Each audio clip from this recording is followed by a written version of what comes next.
রাম ও নারায়ণ রাম।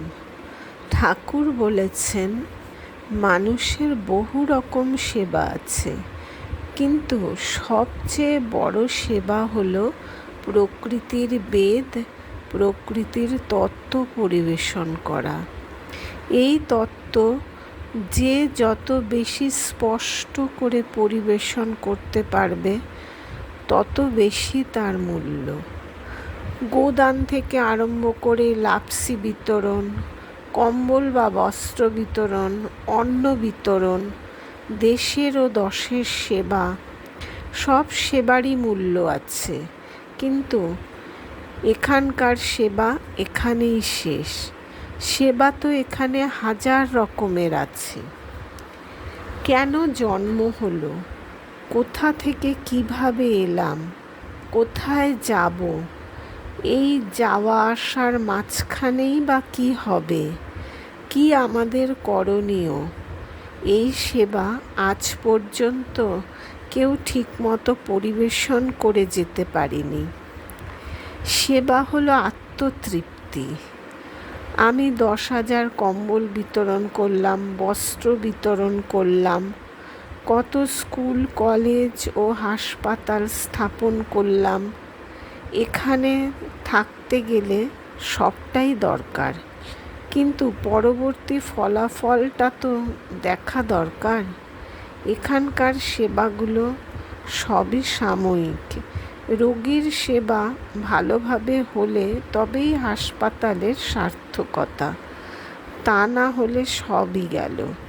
এখানকার সব সেবা যারা থাকবে না তাদেরই সেবা করছি। আসল সেবা কী? আজ পর্যন্ত কেউ সে প্রশ্নের সদুত্তর দিতে পারেনি। কেন এসেছি, কোথায় যাব, সৃষ্টির কি প্রয়োজন, এখানকার এই লটবহর বইবার জন্যই কি সৃষ্টি সবার? সুতরাং এখানকার যত রকমের সেবা সব লটবহরের সেবা, প্ল্যাটফর্মের সেবা। এদেরও দরকার আছে, কিন্তু তা সাময়িক। এর পরবর্তী ফলাফল সম্পর্কে তো দেখা দরকার। কি করে জ্ঞান আসবে, বিচার আসবে? জন্মই বা কেন, মৃত্যুই বা কেন? মৃত্যুর পর কিছু আছে কি নেই, এ সম্পর্কে আজও কেউ সঠিক উত্তর দিতে পারেনি। লক্ষ লক্ষ, কোটি কোটি শাস্ত্র ও দর্শনের বই বের হয়েছে, কিন্তু মৃত্যুর পর কি আছে, কে কোথায় যায়, সেটা আজও এখানে ধারণা আর কল্পনাতেই রয়ে গেছে। অমুক দর্শনের অমুক শাস্ত্রে আছে, অমুক ঋষি মুনি বলেছেন, এখানকার বড় বড় দার্শনিকেরা বলেছেন, এতে কিছুই হবে না। সবাই যে এক জায়গায় গিয়েই থেমে গেছেন, আর এগিয়ে যেতে পারেননি। সঠিক উত্তরটা কেউ তো দিতে পারেননি। তাই চাইছি সেই উত্তরটা। সে উত্তর আমাকে দিতেই হবে। সে উত্তর দিতে না পারলে জীবনটাই বৃথা। তা না হলে সবাইকে সেই মিথ্যার মাঝে, কল্পনার মাঝে ফেলে দেওয়া হবে। তাই শেষ উত্তরটাই চাই। অন্য কথা আমাদের চলবে না। আমরা চাই প্রত্যক্ষ অনুভূতি। প্রত্যক্ষ অনুভবের মাধ্যমে সবাইকে জানিয়ে দিতে হবে, যেন প্রত্যেকেই অনুভব করতে পারে জন্মের আগে কোথায় কিভাবে ছিল, মৃত্যুর পরই বা কোথায় যাবে, আর কেনই বা জীবের এখানে আসা। এটা একটা বিরাট রহস্য রয়ে গেছে আজও। এই রহস্যের সমাধান করতে হবে।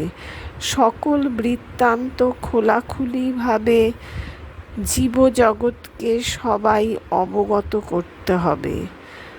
তার জন্য নিয়ম কানুন, ফর্মুলা যা আছে সব উদ্ঘাটন করতে হবে। সবাই যেন সব কিছু সঠিকভাবে বুঝতে পারে সে ব্যবস্থা করতে হবে। দর্পণে মুখ দেখলে যেমন বুঝতে পারা যায় মুখের কোথায় কোন দাগটা আছে, আমাদের তেমনি এমন একটি দর্পণ তৈরি করতে হবে যেন তার দিকে তাকালে সবাই বুঝতে পারে জন্মের আগের কথা আর মৃত্যুর পরের কথা। তখন আর কোনো হিতোপদেশের দরকার হবে না। প্রতিটি কর্মের ফলাফল যদি জানতে পারে সবাই, তাহলে কেউ আর কোনো অন্যায় করবে না। ভয় ভীতিতে কেউ অন্যায় করার কথা মনেও ভাববে না। আজ এই থাক। রাম ও নারায়ণ রাম।